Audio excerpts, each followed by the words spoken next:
কুলবিলঘাট ৰাজহুৱা শিৱালয়ত বাটচৰা নিৰ্মাণৰ আধাৰশিলা।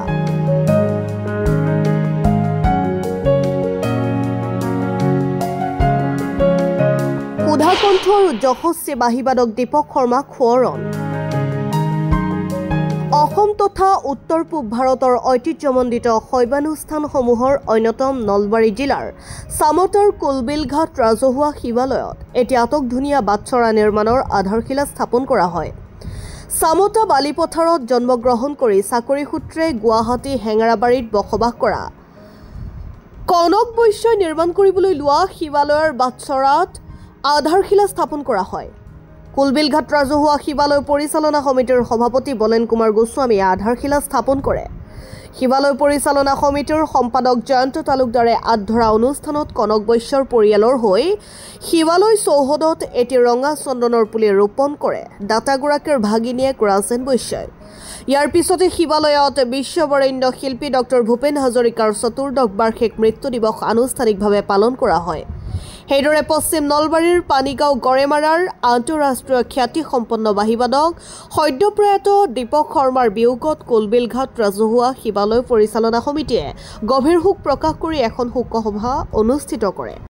এই ঐতিহ্যমণ্ডিত কুলবিলঘাট ৰাজহুৱা শিৱালয়ৰ আমাৰ ৰাইজৰ এটা বহুদিনীয়া মনৰ আশা আজি পূৰণ হৈছে। কাৰণ আমাৰ এই মন্দিৰ সংলগ্ন যিটো বাটচৰা, এই বাটচৰাৰ আজি শুভাৰম্ভণি বা শুভ আৰম্ভ আমি আজি কৰিলোঁ ৰাইজৰ সহযোগত। এই কথাখিনি বা এই ব্যৱস্থাটো আমি অতিকৈ আনন্দিত যে আমাৰ চামতা নিবাসীয়ে বৰ্তমান গুৱাহাটী হেঙেৰাবাৰী বাসিন্দা আমাৰ আটাইৰে শ্ৰদ্ধাৰ কনক বৈশ্য ডাঙৰীয়াৰ এটা আগ্ৰহত আৰু তেখেতৰ এটা শিৱৰ প্ৰতি থকা অশেষ শ্ৰদ্ধাৰ ফলত আমাৰ এই বাটচৰাৰ কামখিনি আমি আৰম্ভ কৰিবলৈ আমি সক্ষম হৈছোঁ। আৰু তেখেতে বিনা বাক্যই আমাক একবাৰ কোৱাৰ পিছতে তেখেতে আমাৰ মানে মতামতত সন্মতি প্ৰকাশ কৰি এই বাটচৰাৰ কামখিনি তেখেতে কৰিম বুলি আমাক কথা দিছে। আমি তাৰ কাৰণে গৌৰৱান্বিত। আমি তাৰ কাৰণে মহাপ্ৰভু শিৱৰ চৰণত তেখেতৰ তথা তেখেতৰ পৰিয়ালৰ ইষ্ট কুটুম্ব সকলোৰে আমি সৰ্বাংগীন মংগল আমি মহাপ্ৰভু শিৱৰ চৰণত কামনা কৰিছোঁ আৰু তেখেতলৈ আমি শ্ৰদ্ধা জনাইছোঁ। আজি তেখেত ইয়ালৈ অহা কথা আছিল যদিও পাৰিবাৰিক অকণমান অসুবিধাৰ কাৰণে তেখেতে হয়তো আমাক এই দায়িত্বখিনি দিছে। পিছত তেখেত আহিব। তেখেতক আহিলে আমি তেখেতক আমাৰ ৰাইজখিনি আনন্দিত হ'ব আৰু আমাৰো মনত এটা উৎসাহ জাগিব। তেখেতে এই কামৰ কাৰণে যে আমাক ইমান এটা হেৰি দিলে, এই ৰাইজখনক এটা আনন্দ দিলে, এই আনন্দই তেখেতৰ গোটেই জীৱন তেখেতক অতি সুশৃংখলভাৱে আৰু সুস্থিৰভাৱে তেখেতৰ বাকী জীৱনবিলাক বা তেখেতসকলৰ পৰিয়ালৰ মংগল হ'ব বুলি আমি পুনৰবাৰ শিৱৰ চৰণত কামনা কৰিছোঁ। কুলবিলঘাট ৰাজহুৱা শিৱালয়ৰ আমি বহুদিনীয়া সপোন আজি এটা আমি বাস্তৱত ৰূপায়িত কৰিবলৈ সক্ষম হৈছোঁ। আমাৰ চামতা বালিপথাৰ নিবাসী, ইয়াৰ যৌৱন শৈশৱ ইয়াত পাৰ কৰা, বৰ্তমান তেখেতে চাকৰি সূত্ৰে গুৱাহাটী হেঙেৰাবাৰীৰ বাসিন্দা শ্ৰী কনক বৈশ্যদেৱ, তেখেতে আমাৰ এই সপোনক সঁহাৰি জনাই তেখেতে একে আশাৰেই এই কথা আমাৰ বাটচৰাটো কৰি দিম বুলি তেখেতে আমাক কথা দিছিল আৰু সেই মৰ্মে আজি এই কামটো আমি শুভাৰম্ভ কৰিছোঁ। এই চেগতে আমি তেখেতৰ পৰিয়ালক আমি আটাইকে ধন্যবাদ জ্ঞাপন কৰিছোঁ। কুলবিলঘাট ৰাজহুৱা শিৱালয়ত আজি এটা শুভ কামৰ আৰম্ভ কৰা হৈছে।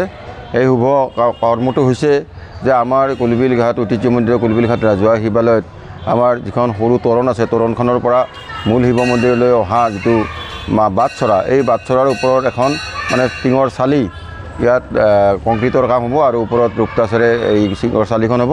এই অভাৱটো আমাৰ পূৰণ হৈছে। আমাৰ এই চামতা বালিপথাৰ নিবাসী আৰু বৰ্তমান চাকৰি সূত্ৰে হেঙেৰাবাৰীত বাসিন্দা কনক বৈশ্য মোৰ মামা হয়। কনক বৈশ্যই এই প্ৰায় 1.5 লাখ টকা ব্যয় কৰি এই বাটচৰাটো নিৰ্মাণ কৰি দিব গৈছে। তেখেত মহান দাতা এই অনুষ্ঠানটোৰ। তেখেতক আমাৰ শিৱালয় পৰিচালনা সমিতিৰ পৰা ইতিমধ্যে ধন্যবাদ জনাইছে, কিন্তু তেখেত আজি উপস্থিত থাকিব পৰা নাই তেখেতৰ পাৰিবাৰিক অসুবিধাৰ কাৰণে। তেখেতৰ হৈ আমি ইয়াত উপস্থিত আছোঁ, তেখেতৰ পৰিয়ালৰ হৈ। আৰু আজিৰ এই আধাৰশিলাটো স্থাপন কৰে, এই শুভ কামৰ আধাৰশিলা স্থাপন কৰে কুলবিলঘাট ৰাজহুৱা শিৱালয় পৰিচালনা সমিতিৰ সন্মানীয় সভাপতি বলেন কুমাৰ গোস্বামীদেৱে।